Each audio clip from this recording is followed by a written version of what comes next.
I had at our constituency office. Some of them are here today, who have worked so hard because they feel it in their hearts too. Yes. And I'm so proud of all of you who have been so supportive over the last 4 years, because I know how hard it's been for us during the pandemic, but every single time you have reached out, you've shown how much you care for this community. And you know, I remember in 2018 when we're in this room, because we had this campaign office.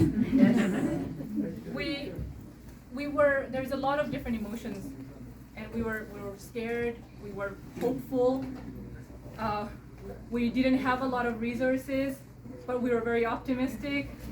Yeah. We were new, but we knew that we had a lot of people who had some amazing legacies and talent that they were bringing with us here.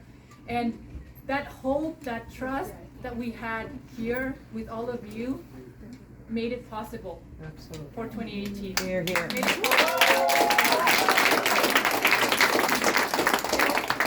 In our nomination meeting, something that I talked about, which was, you trusted me. You trusted this immigrant daughter, this young woman who never really dreamed of being in politics, but you put your faith and your trust in me to represent this community. And I have worked day and night to make sure that I live up to that trust. And I think there are mornings where it was pretty tough. It was pretty hard to get up. But I felt that responsibility. I felt like I had to do a little bit more because of the way you worked so hard, because of the love that you showed, because of what we had at stake. We know in Scarborough Southwest, we have a very diverse, very mixed group of people. In this province, it's like a mini province or mini Canada, right? Yeah. People who come from other provinces. We're all immigrants. We're all Downtown immigrants. Canada. Yeah. We have a small Indigenous community as well, one of the highest in the city actually. We also have people from around the world, people from other provinces who have made this their home. But the inequities have grown so much.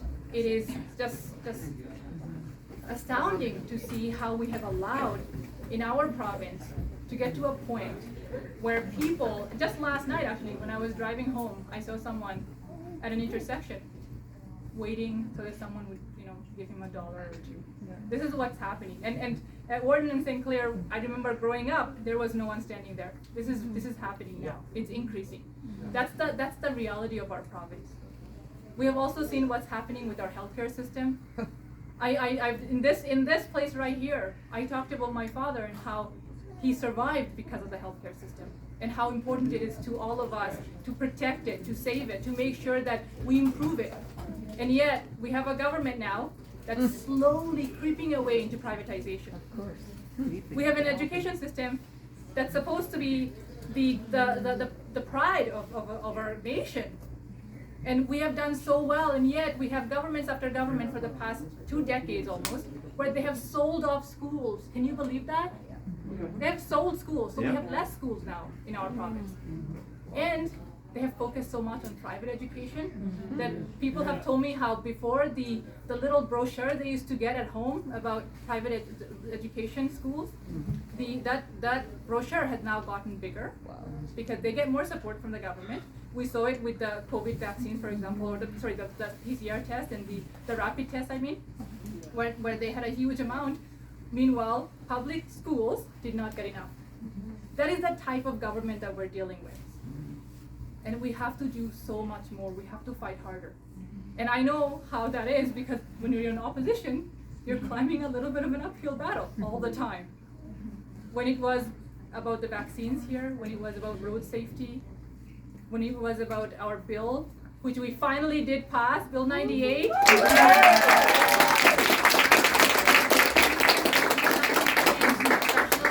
In Ontario, but it was an uphill battle. It took us more than 1.5 years to really get the government to understand this issue. It took us 2 years to make the government understand the issue of road safety, and we're still not there yet. There's a lot of work we need to do to make sure that we focus on the issue of affordability. As inflation rate goes up, people are suffering, they're struggling. Right now, we don't even know how the definition of middle class anymore, because you can't even afford groceries, gas, rent, all of that with having 2 salaries in your home, right? it's becoming extremely difficult. And that's why the work that we're doing here is so very important. I'm not going to give you a long speech. You know exactly the things that I believe in. You know exactly the things that's in my heart. And I want to make sure that we all work together. We all fight together to win in June, because that work needs to continue, and we have to make sure that we form government in June 2022. Right.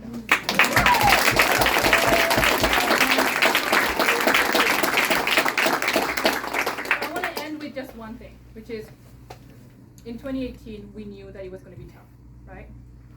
I had a lot of people tell me that I wasn't going to get the nomination, and I'm so grateful for the love and support many of you gave, that we won the nomination, and we won the election. Yes. Right? Yeah. We know this is a liberal riding or whatever, but now when I go to a door, people tell me, I used to be a liberal, but I have seen the work that you guys have done. And what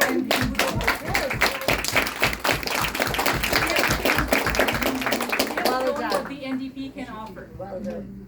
And that is something incredible we have done. But we knew the challenge we had in 2018.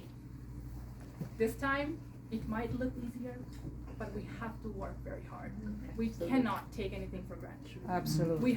We have to work even harder, because it's a pandemic. Yeah. It's harder to get voters out. It's also very difficult, as people don't even know there's an election coming, and we have had a government where they're sitting this one day. We had night sessions last week, where we have one more sitting left, where they're going to introduce a budget and tell you all about how all the money that they didn't spend, they're going to give you all this little carrots they're going to hang, right? The license sticker. The license stickers, right? Luce knows exactly what I'm talking about. You all know what I'm talking about. They're going to do exactly that, which means we have to work even harder. We have to tell people how important it is for them to go out and vote, and for them to go out and vote NDP. Because this year, it's going to be even more important that we do not allow Doug Ford to continue to having a majority government and continue to destroy this province. There is so much at stake.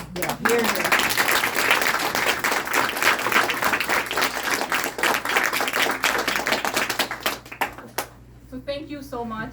I wouldn't be here without all of you. I honestly, I would not be here.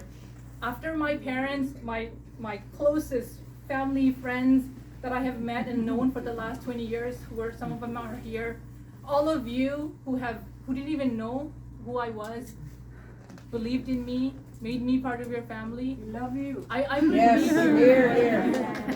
And I am so grateful to have this amazing, amazing family.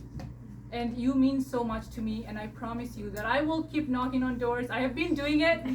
I've already started, and I'm going to keep working hard, and I know that you will join me in that work, in that fight, so that we can continue, we can win in June, we can continue building that movement that we Here.